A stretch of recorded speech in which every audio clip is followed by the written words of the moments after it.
नमस्कार शेतकरी मित्रांनो, देशभरातील कापूस बाजारपेठा सध्या एका निर्णायक वळणावर उभ्या आहेत. अनेक आठवड्यापासून आपण सांगत आलो त्याचप्रमाणे कापसाचा भाव आता थेट हमी भावाच्या दराशी जाऊन ठेपला आहे. सीसीआयची खरेदी सुरू असल्यामुळे बाजाराला मिळालेला आधार आता प्रत्यक्ष दरात दिसू लागलाय आणि आजची परिस्थिती अशी की सीसीआयचे दर आणि खुल्या बाजारातील दर हे जवळपास एकमेकांना भिडतायत. पण या टप्प्यावर शेतकऱ्यांनी कुठे सावध राहायचं? पुढील 2-3 महिन्यामध्ये कोणते बदल बाजाराला हलवू शकतात आणि विक्रीचे नियोजन कसं असावं याचा सखोल आढावा आता आपण व्हिडिओमध्ये घेणार आहोत. त्यासाठी हा व्हिडिओ पूर्ण पहा. आज देशातील बहुतांश मंड्यांमध्ये कापसाचा व्यवहार सरासरी 8,000 ते 8,100 रुपये प्रति क्विंटल वर स्थिरावलेला आहे. काही ठिकाणी हा दर 8,200 ते 8,300 पर्यंत गेला असला तरी आजचा सर्वाधिक भाव अकोटमध्ये नोंदवला गेला, तब्बल 8,400 रुपये. इतर कोणत्याही बाजारात एवढा उच्चांक दिसला नाही. बहुतेक व्यवहार अजूनही 8,000 ते 8,100 रुपये याच पातळीवर होत आहेत. दर हमी भावाजवळ येताच सीसीआयची खरेदी नैसर्गिकरित्या मंदावली आहे, कारण बाजारातच भाव फायदेशीर असताना शेतकऱ्यांना खुल्या बाजारात विक्री करणं सोयीचं ठरते. आता आपण पाहू पुढील दरवाढीची शक्यता किती. या सगळ्या परिस्थितीत एक गोष्ट स्पष्ट आहे, बाजारात पुढे मर्यादित तेजी येईल, पण ती अमर्याद वाढणार नाही, कारण दरांना आधार देणारे काही महत्त्वाचे घटक सध्या मजबूत आहेत. पण त्याच वेळी बाहेरच्या बाजारातील निर्णयामुळे धोका देखील तितकाच मोठा आहे. आता आपण पाहू कापूस बाजाराला दिशा देणारे 3 मोठे घटक कोणते. पहिला घटक म्हणजे आयात धोरण.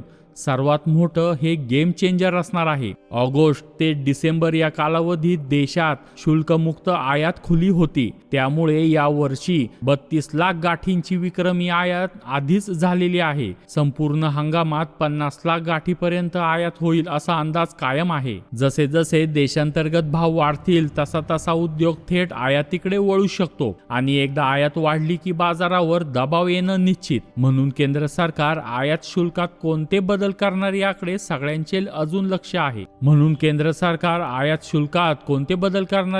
सगळ्यांचं लक्ष आहे. आता दुसरा महत्वाचा घटक म्हणजे बांगलादेशाचा निर्णय. भारताच्या सूत निर्यातीपैकी तब्बल 45% सूत बांगलादेशात जातो. अलीकडे तिथल्या सूत उद्योगाने भारतातून आयात होणाऱ्या सुतावर 20% शुल्क लावण्याची मागणी केली, परंतु स्थानिक कापड उद्योगाने या निर्णयाला विरोध केला. शुल्क वाढलं तर त्यांचा कापड निर्यात व्यवसाय धोक्यात येईल हे ते स्पष्ट सांगत आहेत. त्यामुळे बांगलादेश शुल्क वाढवेल अशी शक्यता आता तरी अत्यंत कमी आहे, पण चर्चा सुरू असल्याने बाजारात अनिश्चिततेचं ढग नक्कीच आहे. आता तिसरा महत्वाचा घटक म्हणजे भारत अमेरिका व्यापार करार. अमेरिकेने भारताला शेतीमालासाठी खुले बाजार करण्याचा दबाव वाढविला आहे. त्यात जीएम सोयाबीन, जीएम मका सोबत कापसाचाही समावेश आहे. जर भारताने कापूस संबंधित आयात शुल्क कमी केले किंवा जीएम कापूस आयात मंजूर केला तर भारतीय कापूस बाजारावर थेट धक्का बसू शकतो. म्हणून हा करार पुढील काही दिवसात बाजाराची दिशा ठरवणारा आहे. आता आपण पाहू पुढील 2-3 महिन्यात कापूस विक्री कशी करावी.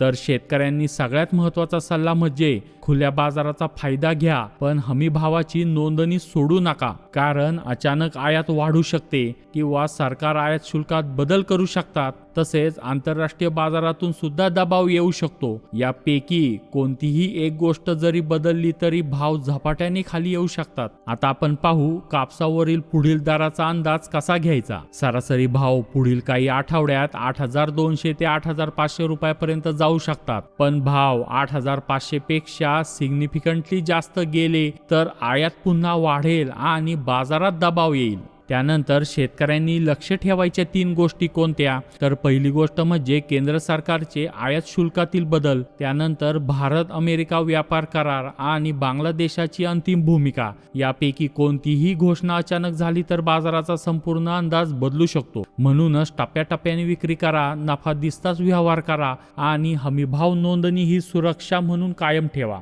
अशा प्रकारे कापूस बाजारातील पुढील सर्वात मोठ्या घडामोडी, तसेच धोरणात्मक बदल आणि दरांचे विश्लेषण, तसेच वास्तविक स्थिती याबद्दलचे अपडेट्स आता आपण वेळोवेळी तुम्हाला देत असणार आहोत. म्हणून अजून तुम्ही जर चॅनलला सबस्क्राईब केले नसेल तर आता सबस्क्राईब करा आणि बेल आयकॉनवर क्लिक करा. धन्यवाद.